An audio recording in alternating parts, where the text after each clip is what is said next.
अरिहंत सिद्ध सूर्य उपाध्याय साधु सर्व अर्थ के प्रकाशी मांगलिक उपकारी है। तिन्ह स्वरूप जान राग के भई जो भक्ति काय को नवाए स्तुति को जारी है।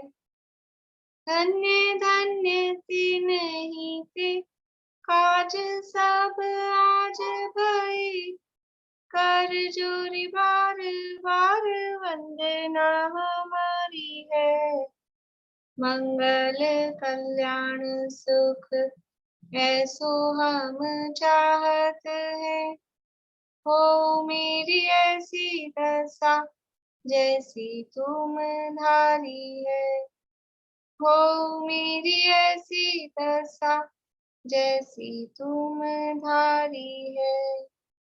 मंगलमय मंगल करण वीत राग विज्ञान नमो ताहि जाते भई अरहंतादि महान। करि मंगल करि हो महा ग्रंथ करण को पाठ जाते मिले समाज सब पावे निज पद राज। इस भव तरु का मूल एक जानहु मिथ्या भाव ताको करि निर्मूल अब करिए मोक्ष उपाय करिए मोक्ष उपाय। मोक्षण प्रकाशित में 8वां अधिकार अपना चल रहा है, उपदेश का स्वरूप। ये इस अधिकार का हेडिंग है और इसके अंतर्गत 4 अनुयोगों के माध्यम से जो उपदेश दिया जाता है उन 4 अनुयोगों का स्वरूप यहाँ बताया जा रहा है। इसके अंतर्गत कर्णानुयोग के व्याख्यान का विधान, ये प्रकरण अपना चल रहा है कि कर्णानुयोग में जो व्याख्यान किया गया है वो किस तरह से किया गया है। तो इसमें कर्णानुयोग में छद्मस्तों की प्रवृत्ति के अनुसार वर्णन नहीं किया है। ये छद्मस्त जीव जिस तरह से बाहरी उनकी प्रवृत्ति मतलब बाहर में जो दिखाई दे रहा है उसके हिसाब से वर्णन नहीं किया है। अंतरंग जो सूक्ष्म या तो परिणामों को देख के या फिर कोई कर्मादिक को देख के उसको देखकर कर्णानुयोग में वर्णन किया है। तो उसको वो प्रकरण अपना चल रहा है, उसके अलग अलग उदाहरण दिए कि मिथ्या दृष्टि किसे कह रहे हैं, कि समय दृष्टि किसे कह रहे हैं, वृत्ति किसे कह रहे हैं, अवृत्ति किसे कह रहे हैं, कषाय तीव्र है कि मंद है, योग कम है कि अधिक है, अन्य भी जो व्यक्त नहीं हो रही है कुछ चीज तो भी वो है या नहीं है। इस तरह से ये बातें यहाँ पर बताई जा रही है। समय कृष्ण ज्ञान चारित्र किस अपेक्षा से कहा जा रहा है, ये सारी चर्चा यहाँ चल रही है। पेज नंबर 277 पे अपनी चर्चा कल चल रही थी कि अब कोई कर्णानुयोग में जो सारा वर्णन किया है उसके अनुसार कोई उद्यम करे, कोई पुरुषार्थ करे कि कर्णानुयोग में जिस तरह से परिणामों के आधार पे अथवा कर्मों के आधार पे जो वर्णन किया है तो उसके हिसाब से कोई करना चाहे कि ऐसा अपन करें तो वो नहीं हो सकता। यदि प्रवृत्ति करनी है तो प्रवृत्ति कर्णानुयोग के हिसाब से होगी, बाहर में क्रिया अगर करनी है तो चरणानुयोग के हिसाब से होगी। यहाँ कर्मों में हम कुछ करना चाहें तो वो नहीं हो सकता है। तो अपने हाथ में क्या है, अपने हाथ में तो तत्व निर्णय, तत्व विचार, तत्व निर्णय, तत्व निश्चय, तत्वों का निश्चय करना, निर्णय करना, वो ही काम है। अपन तो वो करने का उद्यम करें, उससे स्वयं ही उपशमादि सम्यक्त्व प्राप्त होते हैं। यानी किसी को समझ लो कि शरीर में पोषण चाहिए, हेल्थ बनानी है, कमजोरी आ रही है तो क्या करे कि ऊपर से ला ला के शरीर पे कुछ चिपकाए और मोटा हो, ऐसा तो हो नहीं सकता है कि चर्बी को कहीं से ला ला के चढ़ाए, ऐसा तो होगा नहीं। तो क्या करे कि भोजन करे अब भोजन करने के बाद में फिर अब उसका क्या बनना है, कैसे वो अपने को पोषण देगा, वो काम वो अपने आप होंगे। बुद्धिपूर्वक उपाय क्या है, पीछे भी एक उदाहरण दिया था कि पुत्र का अर्थी है, पुत्र का अर्थी क्या करे, खुद मतलब बुद्धिपूर्वक क्या कर सकता है कि पुत्र पुत्र का अर्थी है, यानी पुत्र चाहता है तो बुद्धिपूर्वक काम तो विवाह आदि करना है। अब फिर पुत्र होए कि नहीं होगा वो भवितव्य के अधीन है। वैसे ही यहाँ पर क्या करे कि कर्मों में उपशम, यहाँ तो भवितव्य नहीं कह रहे हैं, यहाँ तो अपना तत्वों का निर्णय करने का जो उद्यम करेगा तो वो कर्म के उपशम आदि होते ही हैं, यहाँ भवितव्य वाली बात नहीं है। लेकिन वो कर्म क्या का कुछ करना वो अपने हाथ में नहीं है, अपने हाथ में तो जो अपन कर सकते हैं, मतलब अपने से रिलेटेड जो है वो अपन कर सकते हैं, दूसरे के हाथ की चीज अपन कैसे क्या कर सकते हैं। देखिए 277 पेज पे 277 पे सेकंड पैरा, एक अंतर मुहूर्त में 11वें गुणस्थान से गिरकर क्रमशः मिथ्या दृष्टि होता है। एक अंतर मुहूर्त में ही, यानी अभी तो कोई जीव 11वें गुणस्थान में है और 11वें गुणस्थान से गिरा अगले ही समय में, गिर के क्या हुआ, 10वें में आया, फिर 9वें में आया, फिर 8वें में आया, फिर 7वें में आया, ये फिर 6ठे में आया, ऐसा क्रमशः गिरकर, और फिर क्या हुआ, 6ठे के बाद सीधा जंप लगा दी, पहले में आ गया। अंतर मुहूर्त में ये काम हो गया। अभी 11वें में था, 11वें में था मतलब यानी पूर्ण वितरागी था, पूर्ण सुख का उपभोग कर रहा था। कैसी स्थिति होगी, यानी बिल्कुल कषाय है ही नहीं जहां पर, ऐसी स्थिति, एकदम सुख की अवस्था। और अगले क्षण क्या हुआ कि फिसल गया, और फिसलता फिसलता 7वें तक आया, 6ठे तक आया, और फिर सीधा मिथ्या दृष्टि हो गया। एक अंतर मुहूर्त में इतना काम हो गया, 11वें गुणस्थान से गिरकर क्रमशः मिथ्या दृष्टि होता है। तो वो जो 11वें में था, वो 11वें में था तो कहीं ऊपर ऐसे मतलब चढ़ा हुआ अपने को कहीं ऐसे दिखता है आधार में, और अभी गिर गया, मिथ्या दृष्टि हो गया, तो वो कोई जमीन पे पड़ा हुआ दिखेगा। ऐसा मुनिराज बैठे हैं ध्यान में, मुनिराज ध्यान में बैठे हैं और ध्यान में ही उपशम श्रेणी का आरोहण किया और 11वां गुण स्थान हो गया, और बाहर में वो ध्यान की अवस्था ही चल रही है, और वो 11वें गुण स्थान का काल पूरा हुआ और गिर के नीचे नीचे आया और पहले में आ गया। और बाहर में कैसे है, बाहर में आत्मा का ध्यान कर रहा है, बाहर में देखने वाला क्या कहेगा कि ये मुनि है कि मिथ्या दृष्टि है, मुनिराज दिख रहे हैं, ध्यान में लीन है, और बाहर से देखने वाले को तो क्या पता लगेगा श्रेणी चढ़ रहे हैं कि नहीं चढ़ रहे हैं, लेकिन ध्यान में लीन मुनिराज सामायिक कर रहे हैं, ध्यान में लीन है, ऐसा दिखेगा।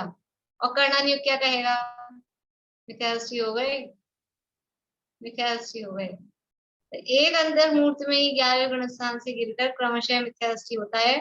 और फिर क्या होता है, मिथ्या दृष्टि से फिर अंतर मुहूर्त में फिर क्या होता है, फिर संभलता है, अभी मिथ्यात्व में आ गया और फिर संभला वापस से, और वापस से पहले से 7वां, बाहर में मुनि दशा तो है ही, फिर पहले से 7वां, और फिर 6ठे 7वें में हुआ, और फिर वापस से श्रेणी चढ़ी, समझ लो कौन सी श्रेणी चढ़ेंगे अब वापस से, केवल ज्ञान उत्पन्न करना है, कौन सी श्रेणी चढ़ेंगे, शपक श्रेणी, और वापस से शपक श्रेणी चढ़ ली, और शपक श्रेणी चढ़ के और अनंत भगवान बन गए।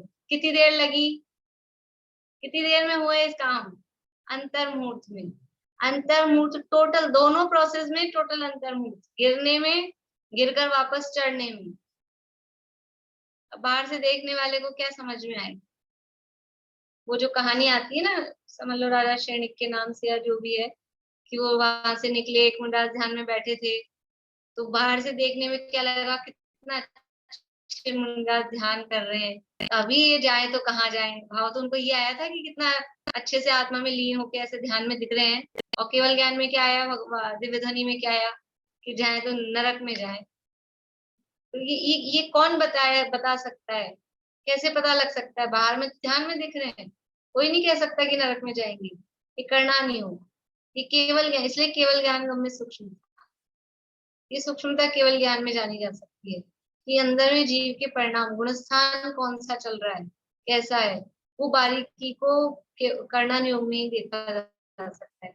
स्थूल मोटी गलती दिख रही है, ग्रहित मिथ्यात्व में कोई दिख रहा है, तब तो बाहर से दिखाई दे सकता है। लेकिन बाहर में यदि आचरण परफेक्ट होने पर, मतलब आचरण परफेक्ट है, तो भी वो गुणस्थान प्रॉपर है या नहीं है, ये कर्णन योग ही पकड़ सकते हैं।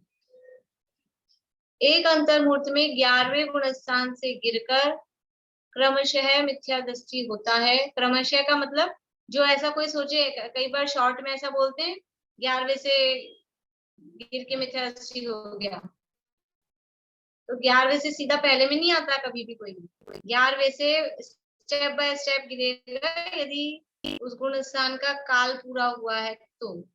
और यदि मरण हुआ है तो 11वें से सीधा कहाँ आ जाएगा, चौथे में। मरण हुआ है तो चौथे में आ जाएगा। लेकिन मरण नहीं हुआ है तो 11वें से 10वें में, 10वें से 9वें में, 9वें से 8वें में, 8वें से 7वें में, 7वें से 6ठे में, ये तो क्रमशः आएगा। फिर 6ठे के बाद डायरेक्ट जाना हो तो डायरेक्ट जाए, नहीं स्टेप बाय स्टेप जाना हो तो वैसे जाए। क्रमशः मिथ्या दृष्टि होता है और चढ़कर केवल ज्ञान उत्पन्न करता है। सो ऐसे सम्यक्वादी के सूक्ष्म भाव बुद्धि गोचर नहीं होते। ये हमारे बुद्धि गोचर नहीं, हमारे मति ज्ञान में पकड़ में आने वाले नहीं है। या तो कर्मों की स्थिति देखकर अवधि ज्ञान में पकड़ में आ जाए, परमावधि सर्वावधि में, देशावधि में भी नहीं, अदरवाइज केवल ज्ञान गम्य है। परिणाम तो पकड़ में नहीं आएंगे अवधि ज्ञान में। लेकिन मान लो कोई अवधि ज्ञानी मुनिराज है, देशावधि या परमावधि, नहीं सॉरी, परमावधि और सर्वावधि अवधि ज्ञानधारी मुनिराज है, और वो उनको ये इस तरह का विकल्प आ गया कि इस जीव के कर्मों की क्या दशा चल रही है, तो वो कर्म तो ऊपर नीचे, मतलब वो दिखते हैं ना, कितनी कषायों का उदय आ गया, तो वो कर्म पौद्गलिक है। अवधि ज्ञान किसको जानता है, अवधि ज्ञान किसको जानता है, पुद्गल को, रूपी पदार्थों को, है ना। और कर्म क्या है, कर्म रूपी है कि नहीं है, तो अवधि ज्ञान में कर्म जाने जा सकते हैं, परमावधि और सर्वावधि ज्ञान में। तो किसी जीव के कर्मों की स्थिति को देख के उसका गुणस्थान वो अवधि ज्ञानी मुनिराज जान सकते हैं, अदरवाइज परिणामों को देख के नहीं जान सकते। कर्मों की स्थिति, किसी के 3 कषाय चौकड़ी का अभाव दिख रहा है, किसी के 1 कषाय चौकड़ी का अभाव दिख रहा है, कोई सम्यक दर्शन प्राप्त कर रहा है जीव बैठ के, तो उसके कर्मों में उथल पुथल होती है कि नहीं होती है कर्मों में, तो वो अवधि ज्ञानी मुनिराज जान सकते हैं।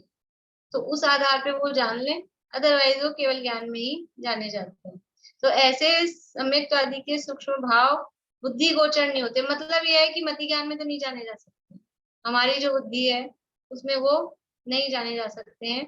इसलिए कर्णान योग के अनुसार जैसे का तैसा जान तो ले, परंतु प्रवृत्ति बुद्धि गोचर जैसे भला हो वैसी करे।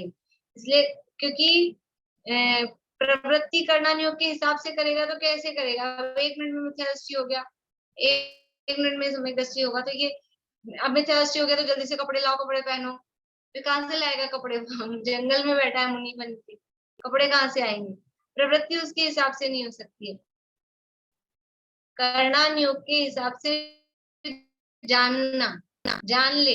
लेकिन प्रवृत्ति किसके हिसाब से करे, कि प्रवृत्ति तो जैसी अपने से अपने को समझ में आती है, जैसा भला हो, यानी चरणान योग के हिसाब से जैसी हो वैसी करे, परंतु प्रवृत्ति बुद्धि गोचर जैसे भला हो वैसी करे। यानी प्रवृत्ति तो जैसा जिस प्रकार से हमारा भला हो, जो अपने को बुद्धि गोचर यानी जो अपने को पकड़ में आ सके, वैसी प्रवृत्ति करे, जाने कर्णन योग के हिसाब से। लेकिन अब क्या मालूम ये हम सम्यक दृष्टि होंगे कि हम मिथ्या दृष्टि होंगे, कि ये सम्यक दृष्टि है कि ये मिथ्या। प्रवृत्ति का मतलब देखो, बाहर अब उनको खुद के लिए तो छोड़ो, कोई बाहर में व्यक्ति ध्यान में मुनिराज बैठे हैं, अब हमको क्या मालूम पड़ेगा कि वो कौन से गुणस्थान वाले हैं। मुनिराज बैठे हैं तो अब हम उनको नमस्कार करें कि नहीं करें, ये प्रवृत्ति। अब कर्णन योग में कहा है एक अंतर्मुख में 11वें से पहले में आ जाता है, पहले से ऊपर चला जाता है। अब हमको कैसे पता चलेगा, कुछ लोग ऐसा प्रश्न कर सकते हैं, हमको कैसे पता चलेगा ये कौन से गुणस्थान वाले हैं, हम इनको नमस्कार करें कि नहीं करें। उसके लिए बात कही है कि कर्णान योग के अनुसार जैसे के तैसा वही कर्णान योग में कहा है, वास्तविक मुनि दशा ये तीन कषाय चौकड़ी का अभाव होने पर होती है, और अगर मिथ्यात्वकारी उदय आ जाए तो मिथ्या दृष्टि हो जाता है। ये सारी बात कर्णान योग में बताई। लेकिन अब प्रवृत्ति करनी है, तो प्रवृत्ति बुद्धि गोचर जैसे हमारा भला, मतलब जो हमको दिख रहा है बाहर में वो कैसे दिख रहे हैं, मिथ्या दृष्टि हो गए तो क्या कोई खोटे देवी देवताओं को मानते पूछते दिखाई दे रहे हैं वो मुनि दशा में? नहीं, बाहर में ध्यान में ही दिख रहे हैं। तो अब हमको क्या प्रवृत्ति करनी है उनको देखकर, कि नमस्कार करना। बाहर में यदि प्रॉपर तरीके से दिखाई दे रहे हैं, जो मुनि दशा के योग्य आचरण है वो आचरण करते हुए दिखाई दे रहे हैं। अभी तो ध्यान की अवस्था है, ध्यान में नहीं बैठे हैं मुनिराज, विहार कर रहे हैं, आहार कर रहे हैं, और समझ लो 28 मूल गुणों का पालन, गुप्ति समिति आदि का पालन कर रहे हैं, 5 समितियों का पालन करते हुए मुनिराज दिख रहे हैं। अब उन मुनिराज को हम नमस्कार करें कि नहीं करें, क्या मालूम है सच्चे हैं कि नहीं है, करें कि नहीं करें? कि हमको नमस्कार करना ये बाहरी क्रिया है, नमस्कार करना ये बाहरी क्रिया है, तो बाहरी क्रिया को बाहरी के आधार पर ही देखो। नमस्कार करना बाहरी क्रिया है तो अब उनका आचरण भी बाहरी देखो। यदि बाहरी आचरण बराबर है तो ये बाहरी नमस्कार की ये व्यवहार किया जाएगा। अब बाहरी आचरण में ही गड़बड़ दिख रही है, क्रिया समिति ही नहीं दिख रही है, भाषा समिति ही नहीं दिख रही है, उद्देश्य आहार अनिर्दिष्ट आहार का ही विवेक नहीं है, तो फिर तो जब बाहर में ही गड़बड़ है तो अपने लिखा ना, जैसे अपने को भला हो अपने को समझ में आता है ना इतना सब, तो वो नहीं करें। लेकिन यदि बाहरी आचरण सही है तो व्यवहार सही है, तो व्यवहार में व्यवहार उसी हिसाब से होगा। नमस्कार करना वो व्यवहार की क्रिया है तो उनका आचरण भी वो व्यवहार का देखा जाएगा। तो प्रवृत्ति वो चरणान योग के हिसाब से जैसे अपने बुद्धि गोचर हो उस हिसाब से हो, लेकिन ज्ञान ज्ञान बराबर पूरा यथा योग्य कर्णान योग के हिसाब से होना चाहिए। तथा कर्णान योग में भी कहीं उपदेश की मुख्यता सहित व्याख्यान होता है। अभी देखो क्या बात कर रहे हैं, अभी तक तो ये अपन ने पढ़ा था सुना था कि कर्णान योग बिल्कुल एक्यूरेट जैसा है एग्जैक्टली वैसा कथन होता है। अब क्या कह रहे हैं, उपदेश की मुख्यता से, उपदेश की मुख्यता सहित व्याख्यान होता है, मतलब उपदेश की भाषा में कुछ अलग भी टाइप से कहा जाता है। अलग टाइप से मतलब कि देखो यहाँ उदाहरण दे ही रहे हैं, लेकिन जैसे कभी कभी अपन उपदेश देने में के लिए तो कहते हैं ना, उपदेश ऊंचा चढ़ने के लिए ही दिया जाता है। उपदेश की भाषा थोड़ी मतलब किसी को देख करके, भाई कोई व्यक्ति किधर उसका झुकाव किधर है, गलत साइड झुकाव है, तो उपदेश ऊंचा चढ़ने के लिए अलग टाइप से दिया जाता है। तो कर्णान योग में भी कहीं उपदेश की मुख्यता सहित व्याख्यान होता है, उसे सर्वथा उसी प्रकार नहीं मानना। पहले तो कहा कर्णान योग के हिसाब से जैसा का तैसा जान लेना, अब कह रहे हैं कि हर यानी कुछ भी पढ़ो कुछ भी सुनो, ये अपना ये ओपन रखना है। ऐसा नहीं बस दिमाग बंद करके बुद्धि को बंद करके अलमारी में रख दो कि घिसनी जाए अपनी, ऐसा नहीं करना है। अपना विवेक हर जगह काम में लेना है। तो जो उपदेश की मुख्यता सहित व्याख्यान है उसे सर्वथा उसी प्रकार नहीं मानना। देखो क्या बता रहे हैं, जैसे कर्णान योग में देखो कुमति ज्ञान किसको कह रहे हैं, अब अपन ने ये परिभाषा नहीं पढ़ी है, अपने हिसाब से कुमति ज्ञान किसको कहते हैं, बोलो कुमति ज्ञान किसको कहते हैं, कौन बताएंगे, बोलो प्रीति।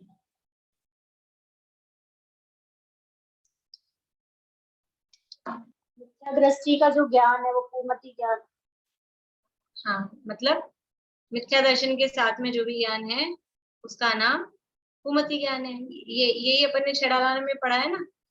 छड़ाला में क्या पढ़ा है अपन ने कि या ही प्रतीति जुत कछुक ज्ञान सो दुखदायक अज्ञान जान। या ही प्रतीति जुत मतलब ऊपर सात तत्व संबंधी भूल का वर्णन किया वो अग्रहित मिथ्यात्व का, और इस अग्रहित मिथ्यात्व के साथ जो कुछ भी ज्ञान है उसका नाम मिथ्या ज्ञान है। कोई कुमति कहो कुश्रुत कहो वो सब उसमें गर्भित है। ये अभी कर्णान योग में गोमट सार में कुमति ज्ञान किसको कहा, देखो मैं आपको गाथा दिखाती हूँ गोमट सार की।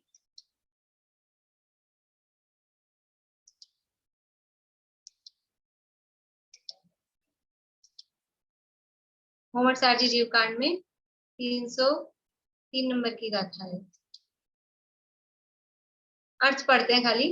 दूसरे के उपदेश के बिना ही विष, यंत्र, कूट, पिंजर तथा बंद आदि के विषय में जो बुद्धि प्रवृत्त होती है उसको मति अज्ञान कहते हैं। मति अज्ञान मतलब कुमति ज्ञान।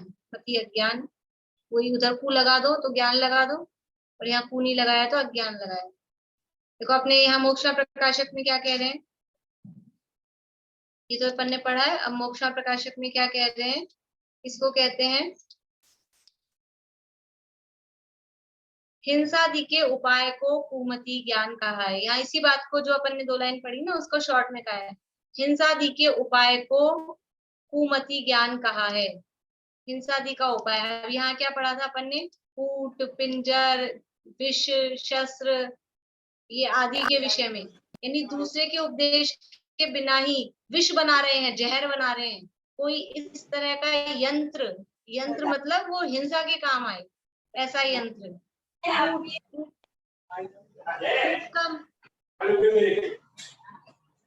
कौन से पेज, कूट का मतलब पेज नंबर कौन सा है? पेज नंबर 277 है मोक्षा प्रकाशित का। ठीक है।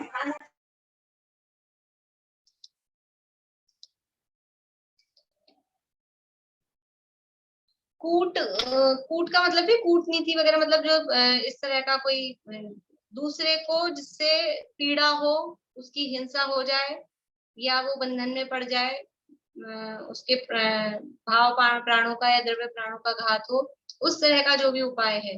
पिंजरा बना रहे हैं, बंद आदि के विषय में जो बुद्धि प्रवृत्त होती है उसका नाम है मति अज्ञान, वो है कुमति ज्ञान। कुमति ज्ञान किसे कहा, खोटा ज्ञान। तो क्या होता है, वो ज्ञान किस में लग रहा है, देखो ज्ञान तो सबके पास में है, मति ज्ञान है और कुमति ज्ञान ही है। लेकिन एक तो साइंटिस्ट है, एक साइंटिस्ट है, वो आविष्कार कर रहा है, कुछ इन्वेंशन कर रहा है, खोज कर रहा है, लेकिन वो समाज की भलाई के लिए, देश की तरक्की के लिए। और एक है वो इस तरह के आविष्कार करता है कि जहर बनाता है, बंदूकें बनाता है नई नई तरह की, किस तरह से वो बम वगैरह बनाता है, इस तरह का दिमाग चलता है। किसी का दिमाग दवाइयां बनाने में चलता है जिससे जीवों को बचाया जा सके, किसी का दिमाग बम बनाने में लगता है जिससे जीवों को मारा जा सके।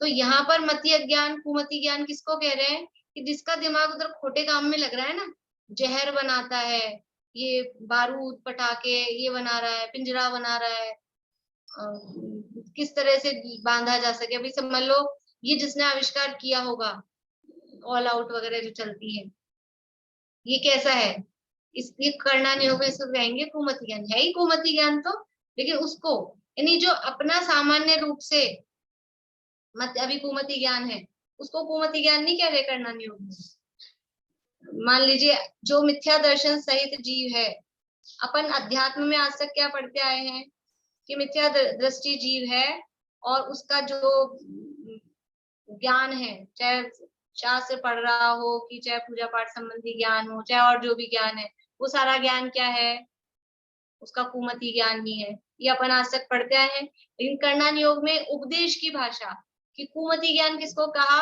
कि खोटा मति ज्ञान। कौन सा खोटा मति ज्ञान, कि जो तुम हिंसा के काम में लगे हुए हो, हिंसा में बुद्धि प्रवृत्त रही है, विष जहर बना रहे हैं, पिंजरा बना रहे हैं, बंदूकें बना रहे हैं, तलवार बना रहे हैं, भाले बना रहे हैं, और इस तरह की चीजें ऑल आउट बना रहे हैं। वो मच्छर मारने का रैकेट आता है वो बना रहे हैं, और नए नए तरह के वो हिट फ्लेटर जो भी चलते हैं, जो भी चीजें जो चल रही हैं, इस तरह की जहरीली दवाइयां जिनसे जीवों को मारा जा सके, वो सब क्या है, वो कुमति ज्ञान है। तो वो खाली उसको अब यहाँ कह रहे हैं कर्णन योग में भी उपदेश की मुख्यता सहित व्याख्यान होता है, उसे सर्वथा उसी प्रकार नहीं मानना कि खाली यही कुमति ज्ञान है, तो फिर अपने को अपन तो जहर नहीं बना रहे, अपन तो पिंजरा बंदूक तलवार भाले ये नहीं बना रहे, तो फिर अपने को कोई समझे कि हमारे तो मति ज्ञान सम्यक मति ज्ञान हो गया, ऐसा नहीं समझना। कर्णन योग में कहा है कि कर्णन योग में भी कुछ कुछ बातें उपदेश की मुख्यता से कही जाती है, वहां पर अहिंसा का प्रयोजन है, हिंसा नहीं करना, हिंसा का विरोध बताना, उसका प्रयोजन है। और देखो, कुश्रुत ज्ञान किसको कहा? अपन कुश्रुत ज्ञान किसको कहते हैं? कि वही मिथ्या दर्शन के साथ जो कुछ भी शुद्ध ज्ञान है उसका नाम कुश्रुत ज्ञान है, वही अपनी परिभाषा है। लेकिन यहाँ कुश्रुत ज्ञान किसको कह रहे हैं? कि अन्य मतादि के शास्त्राभ्यास को कुश्रुत ज्ञान कहते हैं। ये जिसको अपन ने छेड़ाला में रहित मिथ्या ज्ञान के नाम से पढ़ा है। रहित मिथ्या ज्ञान है, रागी कुमति ने, यानी कपिलादि रचित श्रुत को अभ्यास, सो है कुबोध बहु त्रास। तो जहां वहां छेड़ाला में जिसको ग्रहित मिथ्या ज्ञान कहा, उसको यहाँ पर कर्णान योग में घुमटसार में यहाँ क्या कह रहे हैं? कुश्रुत ज्ञान। तो वो गाथा दिखाती हूँ आपको।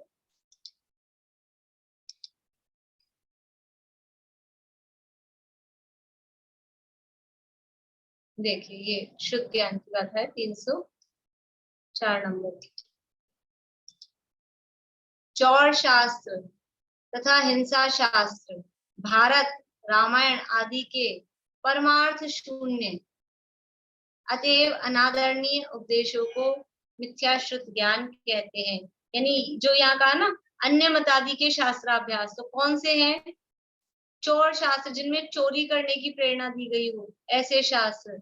हिंसा शास्त्र, जिसमें हिंसा की प्रेरणा, हिंसा की बातें की गई हो, वो हिंसा शास्त्र। और भारत, भारत क्या चीज है?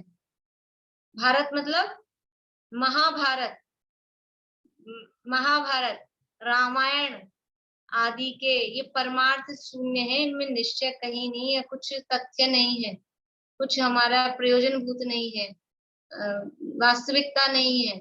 ये सब ये जो अनादरणीय उपदेश हैं, इनको मिथ्या शुद्ध ज्ञान कहते हैं। यानी इनको पढ़ना, देखो किसे कहते हैं?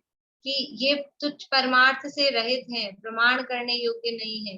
हिंसा यज्ञादि के पोषक जो भी हैं, ये जो जितने भी शास्त्र हैं इस तरह के, महाभारत को क्यों कहा खोटा? क्योंकि ऐसे विपरीत कथन है कि वो उसके 5 पति थे, और इस तरह की और भी बहुत सारी कल्पनाएं हैं। मतलब कैसी कैसी कल्पनाएं हैं महाभारत में कि वो उसके क्या नाम है, कौरवों की माँ का क्या नाम था? गांधारी।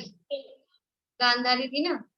गांधारी के कैसे हुए वो ऐसा दिखाते हैं। मतलब जब हम छोटे थे, वो टीवी में जो आई थी ना महाभारत, तो उसमें क्या दिखाते थे कि वो उसके गर्भ हो रहा है, गर्भ बहुत बड़ा हो गया, लेकिन वो उसके तो हुई नहीं डिलीवरी, और वो कुंती के हो गई, यानी उनके बड़े हो गए बच्चे। ये तो थी जेठानी और वो थी दौरानी, और वो दौरानी के बच्चे हो गए। तो इसको आया गुस्सा, इसने अपने पेट पे मारा, और फिर वो मारा तो वो पिंड निकल गया। और फिर वो कोई ऋषि आए, उन्होंने 100 घड़ों में उस पिंड को थोड़ा थोड़ा थोड़ा करके डाल दिया, और फिर उसमें से 100 बच्चे पैदा हो गए। तो कैसी कैसी बातें हैं। और वो कान से वो सूर्य देवता से वो कुंती की ये हो गया, दूसरे देवता से वो हो गया, और कान में से वो पैदा हो गया, कर्ण नाम रख दिया। कैसी कैसी बातें हैं। द्रौपदी को पंचभर्तारी कहना, ये सब ये खोटे शास्त्र हैं। तो श्रुत ज्ञान का मतलब, देखो शुद्ध ज्ञान का अर्थ वो नहीं लेना मति ज्ञान पूर्वक जो ज्ञान होता है। यहाँ शुद्ध ज्ञान का क्या अर्थ ले रहे हैं? शुद्ध ज्ञान मतलब शास्त्र ज्ञान। शुद्ध ज्ञान के दोनों अर्थ करते हैं। तत्वार सूत्र में दोनों अर्थ किए एक ही सूत्र में। कैसे किए? श्रुतम मति पूर्वम, ये तो पहला अर्थ किया। फिर जो उसके भेद बताए वो कौन से किए? द्वय अनेक द्वादश भेदम। तो वो जो 2 भेद किए वो कौन से किए? अंग बाह्य और अंग प्रविष्ट। तो अंग बाह्य अंग प्रविष्ट किसके भेद हैं? वो मति पूर्वम वाले के थोड़ी ना है, कुछ जिनवाणी के द्वादशांग, वो शास्त्र ज्ञान के भेद हैं। तो शुद्ध ज्ञान दोनों अर्थों में यूज में आता है। एक तो मति ज्ञान पूर्वक जो ज्ञान हो वो शुद्ध ज्ञान, और जो शास्त्र ज्ञान है जो सुनकर चला आया है वो शुद्ध ज्ञान। तो यहाँ शास्त्र ज्ञान को शुद्ध ज्ञान कह रहे हैं। तो कौन सा है कुशुद्ध ज्ञान? की खोटे शास्त्रों का ज्ञान, वो कुशुद्ध ज्ञान है। यदि हम ऐसे शास्त्र पढ़ते हैं जिनमें हिंसा का पोषण होता है, जिसमें चोरी का पोषण होता है, जिसमें समझ लीजिए तो हिंसा चोरी ऐसे दिए, लेकिन यदि राग बढ़ाने वाली क्या बोलते हैं, लव स्टोरीज पढ़ते हैं, इस तरह की नॉवेल्स पढ़ते हैं, वो सब भी खोटे कुशुद्ध ज्ञान के अंतर्गत इस आधार पे। और जो धार्मिक शास्त्रों के नाम पे पढ़ते हैं, धर्म के नाम पे, तो उनमें भी सब इसी तरह की, रामायण में समझ लो वो पत्थर बन गई थी अहिल्या, और फिर वो रामचंद्र जी ने पैर लगाया और वो वापस से स्त्री बन गई, और पता नहीं और भी इस तरह की, वो सोने का हिरण बन के आ गया था, इस तरह की। फिर भी चलो वो तो एक बार पॉसिबल है, कहीं जो विद्याधर हैं वो कर सकते हैं ये बात, लेकिन और भी दूसरी दूसरी इस तरह की कल्पनाएं, मछली में से कोई पैदा हो जाता है मनुष्य, ये तो बिल्कुल कपोल कल्पित बातें हैं इस तरह की। तो ये सब क्या है, इसके शास्त्राभ्यास को कुशुद्ध ज्ञान कहा है। तो इतना ही कुशुद्ध ज्ञान मत समझ लेना, फिर तो एक इंद्रिय से लेके 4 इंद्रिय तक के जीवों में ना कुमति ज्ञान सिद्ध होगा, ना कुशुद्ध ज्ञान सिद्ध होगा, क्योंकि ना तो वो कोई पिंजरा बनाते हैं, ना विष जहर बनाते हैं, वो करते हैं, ना वो कोई शास्त्र पढ़ते हैं छोटे, तो वो तो सारे उनके सम्यक मति शुद्ध ज्ञान हो जाएगा। लेकिन ऐसा नहीं है। तो करणान योग में जो ये कथन किया ज्ञान मार्गणा के अंतर्गत जीव कांड में, वो उपदेश की मुख्यता से, ये ऐसा काम हम नहीं करें। बुरा दिखे भला न दिखे उसे विभंग ज्ञान कहा है। इसी तरह से ये कुअवधि ज्ञान की परिभाषा भी इसी तरह की दी है, देख लेते हैं अपन। देखो यहाँ पर ये दिया भी है इसके लिए, यहाँ कुमति कुशुद्ध का वर्णन उपदेश अपेक्षा किया है। सामान्य पने सपर भेद विज्ञान रहित इंद्रिय मन का सर्व ज्ञान वो मिथ्या ज्ञान है। जो सपर भेद विज्ञान से रहित है, मिथ्या दर्शन से सहित है, वो सारा ज्ञान मिथ्या ज्ञान है। देखो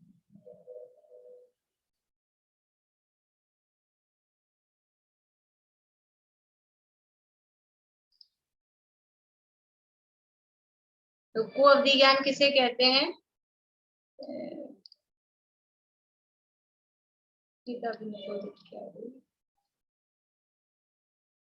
सर्वज्ञों के उपदिष्ट आगम में विपरीत अवधि ज्ञान को विभंग ज्ञान कहते हैं। मतलब यहाँ इसमें सीधा स्पष्ट नहीं दिख रहा है अपने को, लेकिन वहां उसका भाव ऐसा दिखा है कि खोटा दिखे।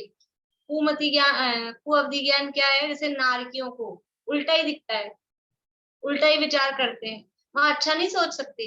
नारकियों को जितना अवधि ज्ञान है ना, तो वो अवधि ज्ञान से वो उल्टा ही सोचेंगे कि वो माता आंख में काजल लगाती थी, तो वो ये नहीं सोच सकते हैं कि मेरी आंख को अच्छा बनाने के लिए या मुझे सुंदर दिखाने के लिए लगाती थी। वो यही सोचेंगे कि मेरी आंख फोड़ने के लिए मेरे काजल लगाती थी। तो ऐसा अपने को भी कभी कभी ऐसा होता है ना, कभी कभी कोई व्यक्ति किसी व्यक्ति के लिए उल्टा ही सोचता है। हाँ, किसी किसी व्यक्ति, मतलब कोई भी बात हो ना, तो कोई अपन किसी की भलाई करो, अच्छा उसके लिए सोचो, और वो उसके दिमाग में चलता है ये मेरे भला कैसे कर रहा है, कुछ ना कुछ इसका वो है, तो वो उल्टा ही सोचने में लगता है। तो ऐसे ही वो जो अवधि ज्ञान है, उस अवधि ज्ञान का प्रयोग खोटे कामों में ही लगे, तो उसको कुअवधि ज्ञान कहा है। और वास्तव में सामान्य रूप से जो परिभाषाएं हैं, वो मिथ्या दर्शन के साथ जो मति ज्ञान है, जो शुद्ध ज्ञान है, जो अवधि ज्ञान है, वो सब कुमति कुशुद्ध कुअवधि है। बुरा दिखे अभी भला ना दिखे। हाँ बोलो। मिथ्या दर्शन की साथ वाला ये वाली जो परिभाषा, ये भी करणान योग की आएगी? नहीं, इस ये है समझ लो द्रव्यानुयोग या अध्यात्म की। पहले मतलब कभी आई नहीं ये वाली जो अभी आप बता रहे हो? हाँ, तो ये गोमट सार में ही है ना, और वो क्योंकि अब देखो कौन सी प्रचलित होती है, क्योंकि अगर उतनी सी परिभाषा प्रचलित हो जाती है गोमट सार वाली, तो फिर यही कुमति कुशुद्ध ज्ञान समझा जाता, इसलिए ये प्रचलन में नहीं आई। ये उपदेश की मुख्यता से वहीं दी गई है, और गोमट सार का आद्योपांत स्वाध्याय करें तब समझ में आती है कि ये परिभाषा वहां दी गई। इसलिए मैंने आप लोगों को गाथाएं दिखाई, ये वहां मूल में गाथाएं। कुमति ज्ञान एक तरह से हिंसानंदी रौद्र ध्यान भी हो गया ना, हिंसा वाली चीजों को बना बना के वो हो रहे हैं।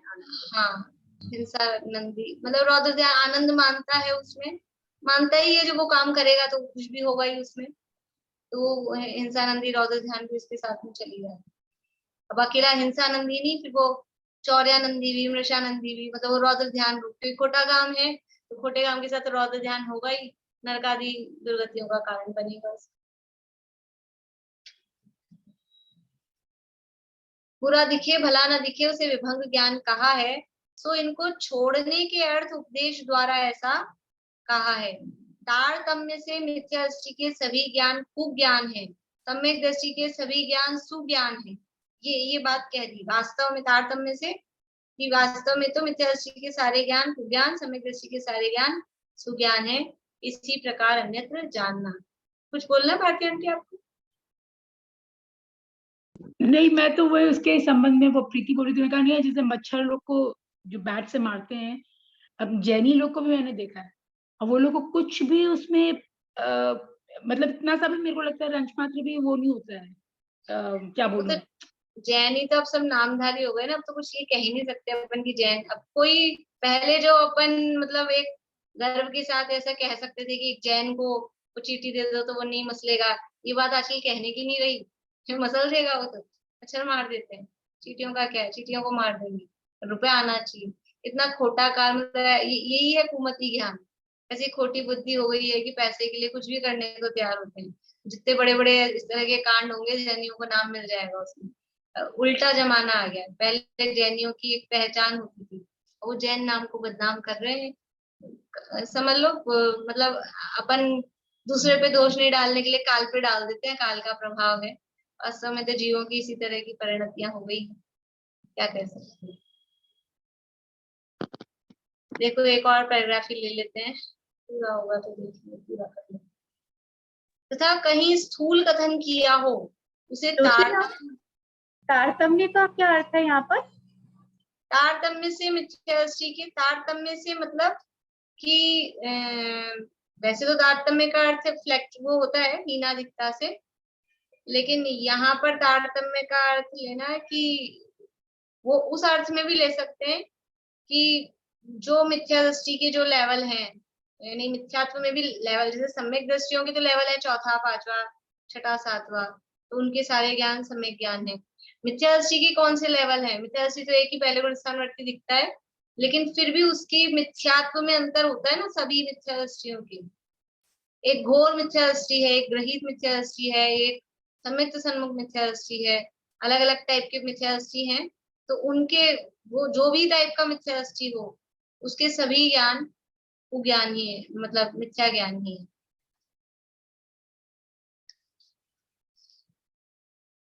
तथा कहीं स्थूल कथन किया हो उसे तारतम्य रूप नहीं जानना। कहीं स्थूल कथन कर दिया, तारतम्य का अर्थ मतलब बारीक भी समझ सकते हैं, बारीकी से देखा जाए यहाँ पर। अब ये जो है ना, कहीं स्थूल कथन किया हो उसे तारतम्य रूप नहीं जानना।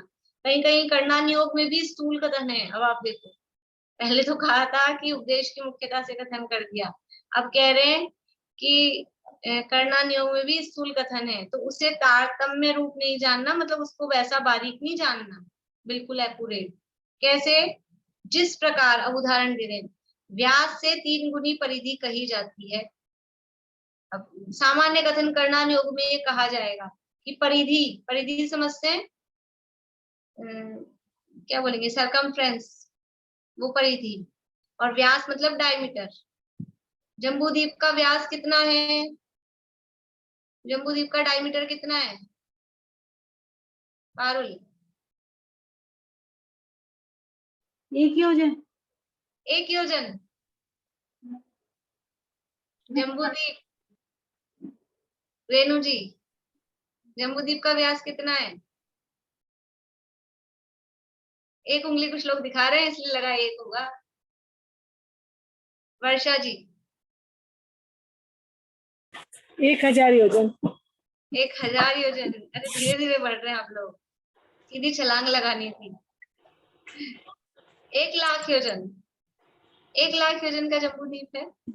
आज तो अपन ने दिन में बताया था, ध्यान किया था जब, एक राजू का मध्य लोक और 1,00,000 योजन का जम्बूद्वीप, उसमें उतना बड़ा कमल बनाना था।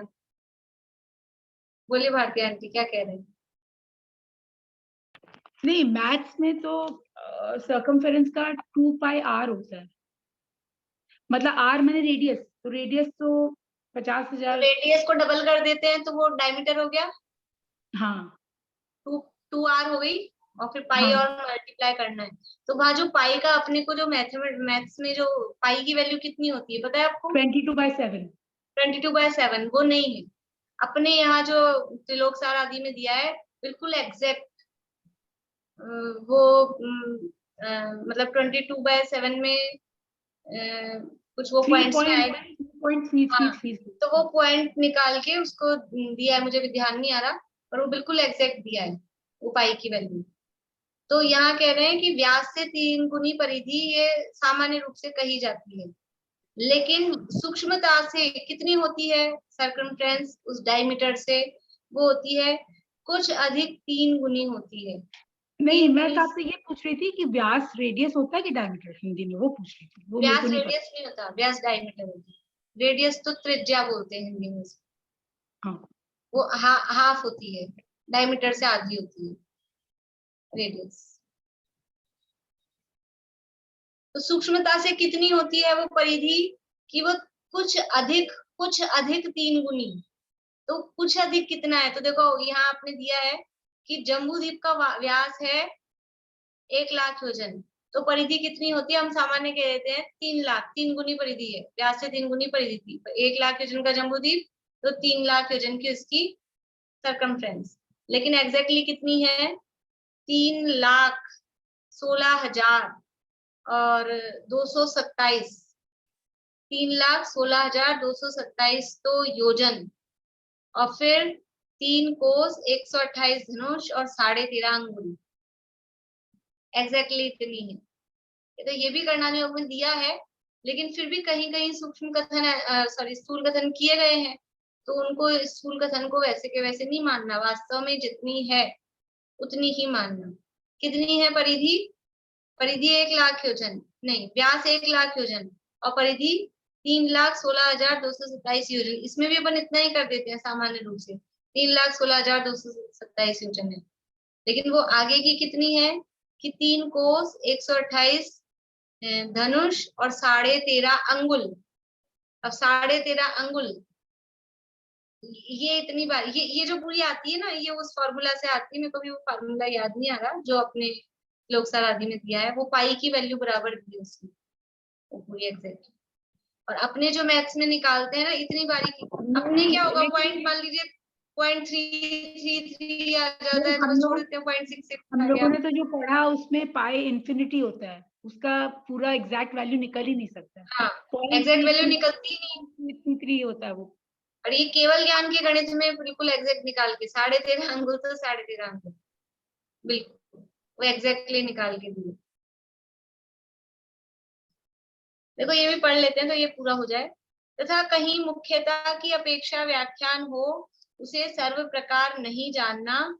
जैसे मिथ्यादृष्टि और शासन गुणस्थान वालों को पाप जीव कहा है, असंयत आदि गुणस्थान वालों को पुण्य जीव कहा है। सो मुख्य पने से ऐसा कहा है, तारतम्य से दोनों के पाप पुण्य यथा संभव पाए जाते हैं। यानी ये जो गुणस्थान विवेचन पढ़ाते हैं अन्ना जी पढ़ाते थे, बताते थे कौन सा गुण स्थान में अशुभ की मुख्यता है, कौन से गुण स्थानों में शुभ की मुख्यता है। और उसी आधार पे ये पुण्य जीव पाप जीव का प्रकरण शायद योगसार आदि ग्रंथ में भी कहा है। तो जो मिथ्या दृष्टि है पहले और दूसरे गुण स्थान वर्ती, उनको कहा पाप जीव। और फिर तीसरे से लेके और चौथा पांचवा छठा तक भी लेते हैं, उनको कहा पुण्य जीव। उसमें हो सकता है थोड़ा वो कुछ हो, ऐसे पाप जीव और पुण्य जीव ऐसा जीवों के भेद किए हैं। अन्ना जी कई बार बताते थे, मैं कभी एग्जैक्टली ध्यान नहीं आ रहा गुणस्थान। तो ऐसा तो मिथ्या दृष्टि पाप जीव है पहले गुणस्थान वाला, उसके जीवन में पुण्य तो होता ही नहीं होगा ना, पाप जीव है। तो ऐसा नहीं समझना, करणान योग में पाप जीव उनको कहा और चौथे गुणस्थान वाले को पुण्य कहा। तो चौथे गुणस्थान वाले के जीवन में पाप तो नहीं होता है, नहीं होता है पाप। आर ध्यान रौद्र ध्यान ये तो होते हैं, ये पाप होता है कि नहीं होता है? तो पाप भी होता है, चौथे वाले के जीवन में भी होता है, पांचवे वाले के जीवन में भी हो सकता है, होता ही है। फिर भी उनको पुण्य जीव कहा, इसको पाप जीव कहा। तो वो मुख्यता की अपेक्षा कहा है, उनको सर्वथा बिल्कुल वैसे के वैसे ही नहीं मान लेना, यानी ये सावधान भी किया है पहले उसकी बारीकियां बताई कर्णन योग की सारी, अभी लास्ट के जो 2 पैराग्राफ हैं उसमें सावधान भी किया है कि कर्णन योग का हम इतना कह रहे हैं कि ये बारीक है, सूक्ष्म है, केवल ज्ञान गम्य बातों का निरूपण कर रहा है, तो वहां पर भी इस तरह के कथन भी हैं। तो सावधानी से पढ़ना, सावधान होकर पढ़ना, सुनना, समझना, ऐसा नहीं हो जो उपदेश की मुख्यता से कथन किया हो उसको भी सर्वथा मान लिया जाए, कहीं अन्य अपेक्षा से कथन किया हो उसको भी सर्वथा वैसा ही मान लो, ऐसा नहीं मानना। इसलिए ये व्याख्यान का विधान बता रहे हैं कि जब भी स्वाध्याय करें, जब भी स्वाध्याय सुने, तो अपनी बुद्धि को खुला रखें और ये अनुयोगों में किस तरह से, किस अपेक्षा से क्या कथन किया गया है उसको बराबर यथार्थ समझें। तो इसी प्रकार ऐसे ही और भी नाना प्रकार पाए जाते हैं, उन्हें यथासंभव जानना। इस प्रकार कर्णान योग में व्याख्यान का विधान बतलाया। इस प्रकार ये कर्णान योग में किस तरह से व्याख्यान का विधान है ये हमको इस यहाँ बतलाया है। अब इसको अपने जैसे अपन ने प्रथमान योग के याद किए ना पॉइंट्स में, ऐसे कर्णान योग के भी कुछ क्या पॉइंट्स है उसको पॉइंट्स को देख के और थोड़ा याद करने की कोशिश करेंगे। मैंने प्रश्न दिए हैं, आज भेजे हैं, तो मंडे से, कल तो सैटरडे है, मंडे से भी वो क्वेश्चंस भी अपन करेंगे, आप लोग देख के आ जाइएगा। बोले विनीता आंटी।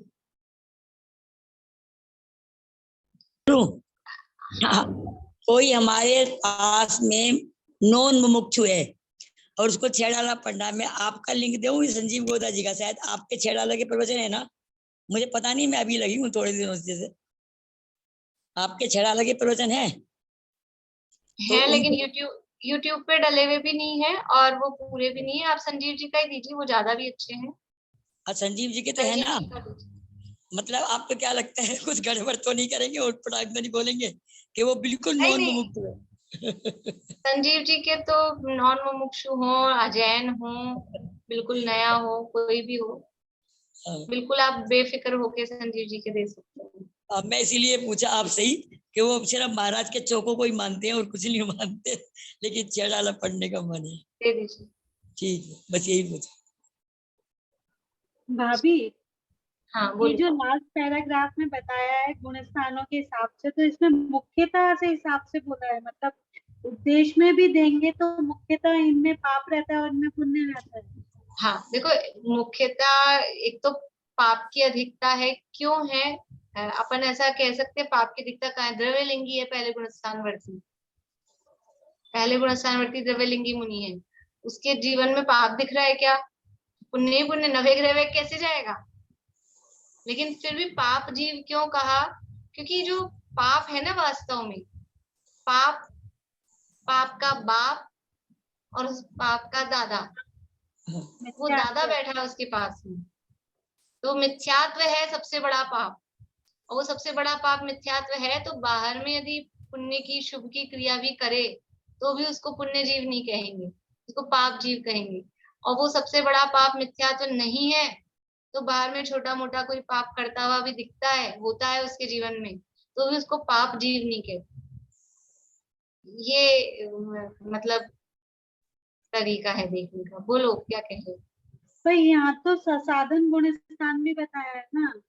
सासाधन को इसलिए कहा है कि सासाधन वाला यद्यपि चौथे को टच करके आया है, चौथे से आया है ना सासाधन में, लेकिन जाएगा कहाँ? कितनी देर में, कितनी देर के लिए उस सासाधन में जाएगा? नीचे ही, इसलिए वो उसकी गति उधर की तरफ ही, इसलिए उसको भी उसमें साथ में ले लिया। तीसरे वाले को नहीं लिया समझ लो, क्योंकि तीसरे वाला ऊपर भी जा सकता है, पर ये दूसरे वाला तो नीचे जाने वाला है, इसलिए। बोलिए रेणु जी। बोली जो औपसमिक सम्यक दर्शन होता है वो वितराग होता है कि सराग सम्यक दर्शन होता है? सम्यक दर्शन तो वितरागी होता है। नहीं, मैंने कहीं पढ़ा कि जो औपसमिक होता है वो सराग होता है, तो मैं इसलिए। देखो कहने की अपेक्षा है, राजवार्तिक वगैरह में शायद सम्यक दर्शन को ही वितराग सम्यक दर्शन कहा, बाकी सबको सराग कहा, तो कहने की अपेक्षा है। वास्तव में सम्यक दर्शन तो वितराग ही होता है, लेकिन क्योंकि वहां अभी सत्ता में रखे हैं कर्म, सत्ता में से नहीं गए हैं, सम्यक के विरोधी जो कर्म है ना, औपशमिक और शैक्षमिक में, वहां सत्ता में रखे हैं, इस अपेक्षा से उनको वहां कर्म, वो कषाय कर्म रखे हैं, इसलिए वहां सराग कह दिया। और वैसे देखा जाए तो सम्यक दर्शन तो वितराग भाव का ही नाम है।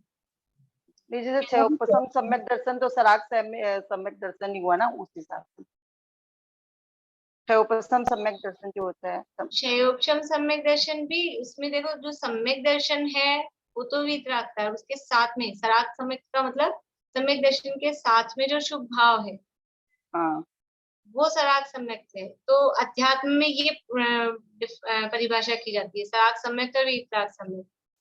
यानी जो जितना मिथ्यात्व का और अनंतानुबंधी का अभाव है जीवन में, वो तो है वितराग, वितराग सम्यक। और उसके साथ में सम्यक दृष्टि है तो उसके योग्य शुभ भाव रहेगा ना, सच्चे देवशास्त्र गुरु का श्रद्धान, अन्याय नित्य भक्ष्य का त्याग, ये जो सब रहेगा वो है उसके साथ में होने वाला राग। तो उसको कहते हैं, सच्चे देवशास्त्र गुरु को मान रहा है तो उसको कहेंगे सराग सम्यक। ये एक अपेक्षा हुई। और समझ लो कर्णान योग में जो कहा या राजवार्तिक आदि में कहा, तो वहां पर कर्मों के हिसाब से कि कर्म यदि सत्ता में भी रखे हैं तो अभी राग सहित ही है। मिथ्यात्व का सत्ता में से अभाव नहीं हुआ ना, औपशमिक और शैपशमिक के सत्ता में तो रखा है, तो उसको सराग कहा, सराग सम्यक है। और मेरा जिसके नेट सत्ता चला में, गया, नेट चला गया मेरा पूरा। हाँ, यानी सत्ता में कर्म रखा है तो उसको सराग सम्यक तो कहा, और सत्ता में से चला गया कर्म तो उसको वितराग सम्यक तो कहा।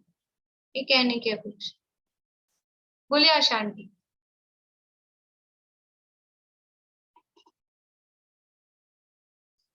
अनम्यूट मेरा करिए भी आशांति।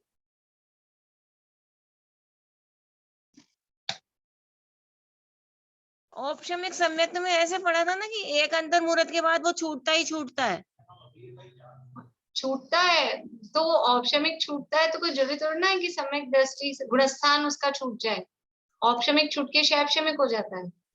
लेकिन फिर कहते हैं ना कि 8वें तक औपशमिक तो 11वें तक चलता है, फिर वो छूट जाता है, तो फिर वो कैसे होता है? 11वें तक चला तो वो द्वितीयोपशम हुआ ना, श्रेणी चढ़ने। तो द्वितीय उपशम कब हो जाता है? वो कितने दिन, वो कितने टाइम बाद होता है? द्वितीयोपशम होता है 7वें गुण स्थान में, जब श्रेणी फिर चढ़नी होती है उपशम श्रेणी, तो शैपशमिक सम्यक दृष्टि मुनिराज को वापस से या तो वो शायिक करें, और शायिक नहीं कर पाते हैं, अब ये कहने की भाषा है करें, तो ये जो ऊपर कहा था ना कि उसके हिसाब से पुरुषार्थ नहीं हो सकता है, वो अपने आप जो होता है तो वो दोबारा से उपशम हो जाता है कर्मों का, तो वो द्वितीयोपशम समय कहलाता है। वो श्रेणी के सन्मुख जो मुनिराज हैं 7वें गुण स्थान वर्ती, वो द्वितीयोपशम है। लेकिन फिर 4 से 7 तक औपशमिक रहेगा या शैपशमिक रहेगा? वो तो फिर शैपशमिक रहेगा ना। 4 से 7 तो शैपशमिक है। हाँ, शैपशमिक 4 से 7 तो शैपशमिक ही रहता है ना, या हाँ, औपशमिक भी रहता है? औपशमिक भी हो सकता है, लेकिन औपशमिक का काल तो बहुत कम है ना, तो वो कन्वर्ट होना ही पड़ता है उसको। हाँ। ज्यादा लंबे समय तक सम्यक दृष्टि बने रहने के लिए उसको कन्वर्ट होना पड़ता है शैपशमिक। हाँ, ठीक है, मेरे को यही मेरा भी समझ में आ रहा। प्रश्न है, मेरे भी प्रश्न है। बोलिए प्रमिला जी।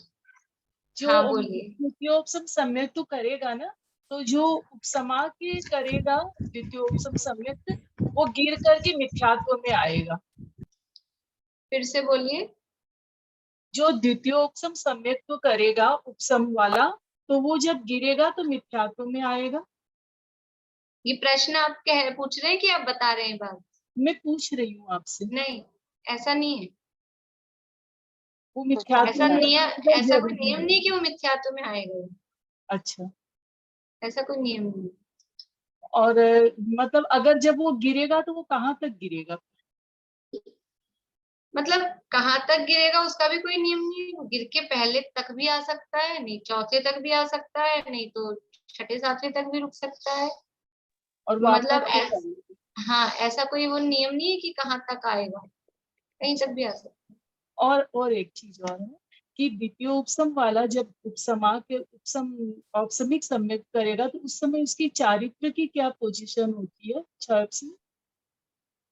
देखो चारित्र तो 8वें 9वें 10वें में तो शैपशमिक ही होता है एक्चुअल में तो, लेकिन क्योंकि वो उपशम श्रेणी चढ़ रहे हैं और बाद में जाके उनको औपशमिक चारित्र 11वें में होने वाला है, तो यहाँ 8वें से ही उपचार से औपशमिक चारित्र कह देते हैं।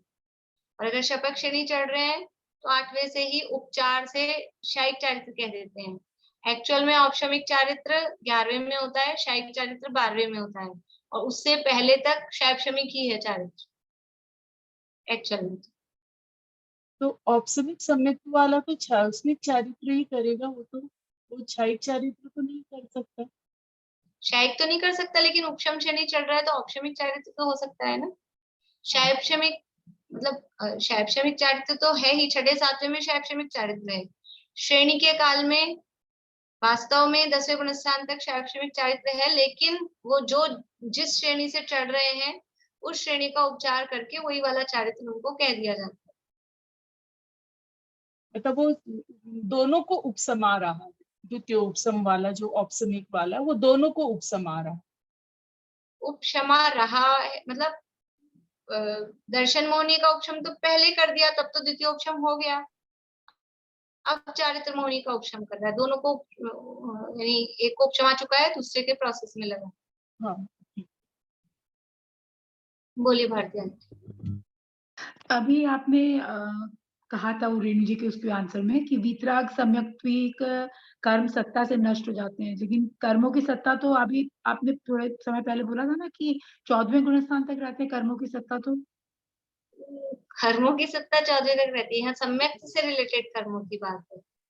तो जो शायिक सम्यक दर्शन दृष्टि है उसकी अच्छा, तो 7 जो प्रकृतियां वो नष्ट हो गई, तभी तो शायिक हाँ, हुआ। हाँ, ठीक। सम्यक दर्शन से रिलेटेड कर्म। बोलिए पारी।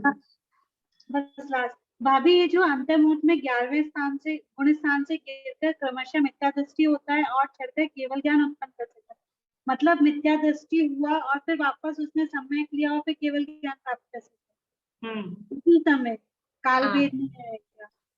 काल भेद मतलब अंतर्मुहूर्त में। हाँ, काल भेद तो अंतर्मुहूर्त तो लगेगा ही। समय तो बताया था ना अंतर शुरू में आएगा। कि गिरा भी, गिरते ही फिर उसको वापस संभल गए परिणाम, और वापस से उपयोग वो शुद्धोपयोग किया, और मतलब बहुत ज्यादा देर नहीं लगती है। परिणाम गिरने में भी बहुत देर नहीं लगती है, और परिणाम संभलने में भी काम बहुत कम देर का है, मतलब बहुत कम टाइम का काम है, क्षण भर का काम है। हमको जो करना है ना मुक्ति के लिए, वो टाइम बहुत ज्यादा नहीं लगने वाला है, लेकिन बस वो कर नहीं पा रहे हैं, असली जो काम है वो नहीं कर पा रहे हैं। वरना चुटकियों का खेल है, बस चुटकियों में हो जाएगा। तो वो चुटकियां कब होंगी पता नहीं, उसके अभ्यास में इतना जीवन लगे जा रहा है, तो बाकी टाइम नहीं लगता है। चले भाई, बहुत देर हो गई आज। भाभी एक छोटा सा, बोलो। ये तो नियम से 7वें तक आएगा ही आएगा मिनिमम, 11वें से गिरेगा तो हाँ, और फिर वहां क्षायिक सम्यक दर्शन करके क्षायिक श्रेणी चढ़ के और फिर जा सकता है। हाँ फिर वापस से चढ़ सकता है। मतलब ऐसा नहीं हो सकता कि कोई 11वें से गिरा उपशम श्रेणी में और फिर वो बीच में ही 9वें में कि 10वें में कि 8वें में दोबारा से उचक जाए। 7वें में आके 6ठे में, 6ठे 7वें में होकर और फिर वो अगर शायिक सम्यक दर्शन कर लेता है तो दोबारा फिर पुरुषार्थ करे तो शपथ श्रेणी चढ़ सकता है, और शायिक सम्यक दर्शन करने के बाद भी वो पुरुषार्थ हल्का रहा तो दोबारा से उपशम श्रेणी चढ़ सकता है। एक भाव में 2 बार उपशम श्रेणी चढ़ी जा सकती है, और टोटल जीवन काल में मोक्ष जाने से पहले कितने भी भाव मान लो, जितनी भी बार मुनि बना हो, 4 बार उपशम श्रेणी चढ़ सकता है।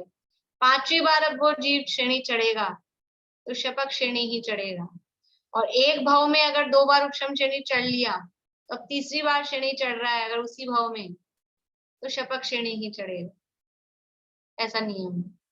एक और नियम अभी आया था गोमटसार में कि कोई जीव भावलिंगी मुनि कितनी बार बन सकता है मैक्सिमम, मोक्ष जाने से पहले भावलिंगी मुनि बन रहा है, कितनी बार बन सकता है अधिक से अधिक, कितनी बार मतलब अब भाव के हिसाब से समझ लो, तो कितनी बार मुनि बन सकता है भावलिंगी मुनि, द्रव्यलिंगी नहीं। ऐसे तो मुनिव्रत धार अनंत बार ग्रीवक उपजाए अनंत बार मुनि बन चुका है, वो नहीं।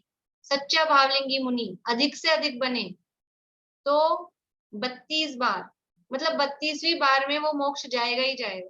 33वीं बार मुनि नहीं बनना पड़ेगा, 32 बार अधिक से अधिक भावलिंगी मुनि बन सकता है। तो 31 बार बना, और अब जो 32वीं बार बना है अगर, तो फिर वो मोक्ष जाएगा ही जाएगा।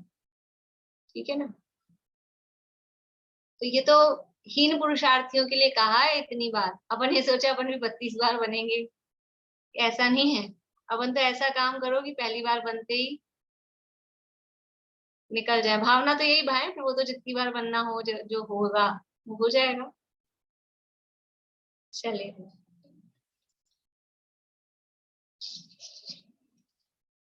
मंडे को करेंगे अपन ये चरणानुयोग की चर्चा। वंदना भाभी आप बोलिए।